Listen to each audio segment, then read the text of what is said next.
Hello and welcome to our presentation on Norfolk, Virginia, a growing sustainable city located on the Chesapeake Bay. Norfolk, a city on the water in southeastern Virginia, holds one of the largest naval bases in the world. As a coastal city, dealing with the rising sea levels and potential flooding have become a major focus of Norfolk planning initiatives known as Vision 2100 and Plan Norfolk 2030. Some other focuses of the initiatives involve planning for population growth, fostering economic growth, designing new urban areas, incorporating environmental sustainability into daily living, and creating the coastal city of the future. Norfolk has devised several plans to accomplish each of these goals. The Plan Norfolk 2030 initiative provides several steps for moving towards a more sustainable Norfolk by 2030, and the Vision 2100 provides a broad overview for the city going into the year 2100. Additionally, the Army Corps of Engineers has drafted a $1.8 billion plan to save Norfolk from sea level rising, including physical barriers like tidal gates and earthen berms, as well as elevating egg structures and buying out landowners in flood zones so they can relocate elsewhere. To attain sustainability, a city must have three pillars, two of which are social and economic pillars. Social well-being involves having a society where poverty, war, injustice, and low education rates are not a part of the community. Each pillar holds equal importance in achieving sustainability, where disruption of one pillar leads to instability. For example, war leads to environmental degradation, mainly where biological weapons are used. Norfolk City has come up with different events and activities such as building of healthier and stronger neighborhoods. According to the city's website, Norfolk City achieves this through the Resilience Dashboard, which provides the community with access to beneficial information. Norfolk City, too, has a goal to reduce concentrated poverty in its neighborhoods. For example, putting in place policies dealing with climate change. Leiden wrote of Norfolk's through the Retain Your Rain program, residents learn to go green through different ideas, such as building green. Social sustainability can be disrupted by natural disasters such as floods, a significant occurrence in Norfolk. Therefore, the city develops different strategies to reduce chances of flooding, such as better sewer systems. Education is critical, and Norfolk prides itself on providing learning opportunities for its community members at every stage of life. These opportunities can take place in schools, colleges, whether public or private, through vocational training or trade schools, among many other facilities. Housing is a vital part of social sustainability, where every individual has a right to affordable housing. In the past, the city has had to deal with a lack of housing to its citizens, but has recently been able to provide more residential homes to its community. Norfolk City protects its residents by having programs to address the quality of homes. Norfolk's proximity to the ocean creates economic opportunities, and as a result, it has developed its infrastructure to improve business. The Norfolk International Airport is a significant part of the support, providing the most significant means of export for products such as coal. The culture in the city of Norfolk is attractive to locals and outsiders because it provides many business opportunities. For example, the Virginia Arts Festival and Virginia Symphony Orchestra are a few of the cultural activities tourists can partake in. All these events provide more employment opportunities for the residents. An increase in spending power creates a cycle attracting new or complementary businesses. Having a sustainable economy means building business systems that can run indefinitely. In this case, Norfolk City concentrates on being a hub that attracts investors in the form of infrastructure, financing options, providing training for the business community, easing cities' bureaucratic systems such as permits, and implementing the Vision 2100.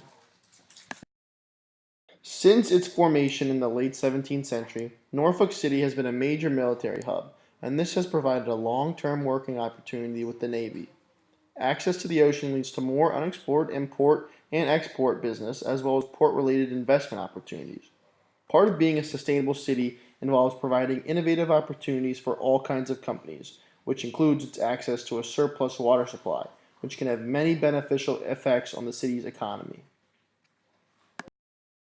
The environmental pillar of sustainability encompasses resource use and extraction.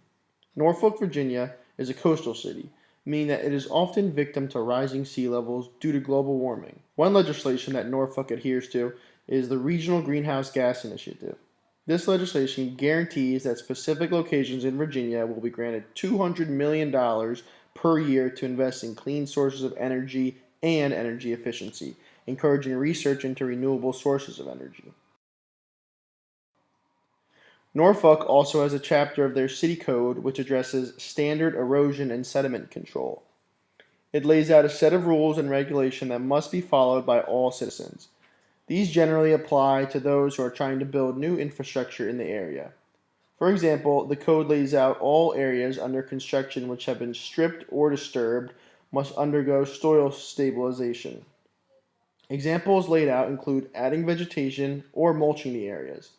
These measures also prevent contamination of resource due to runoff, which preserves natural resources, therefore contributing to the environmental pillar of sustainability. More legislation exists to limit the amount of impervious surfaces next to the waterfront. According to the Chesapeake Bay Preservation Act, natural structures which prevent damage to the environment, such as trees, shrubs, and ground cover that exist within a certain proximity to the beach, cannot be replaced with impervious surfaces. Also, for any new construction, a landscape plan must be submitted, and a Chesapeake Bay Preservation Act tree permit must be given before the land can be disturbed. The buffer between the natural habitat must also be restored on a square foot basis. This means that for every square foot that is destroyed for new development, another square foot must be restored. Also, no construction will occur in a 30-foot radius from the jurisdictional wetland. This legislation minimizes the likelihood of flooding by preserving the trees and shrubs, which naturally protect the area. Mainly, this legislation protects the area from deforestation and other things which could deplete natural resources too quickly and before they have a chance to be restored. Therefore, this legislation considers the environment by designating a certain rate of natural resource use which is sustainable.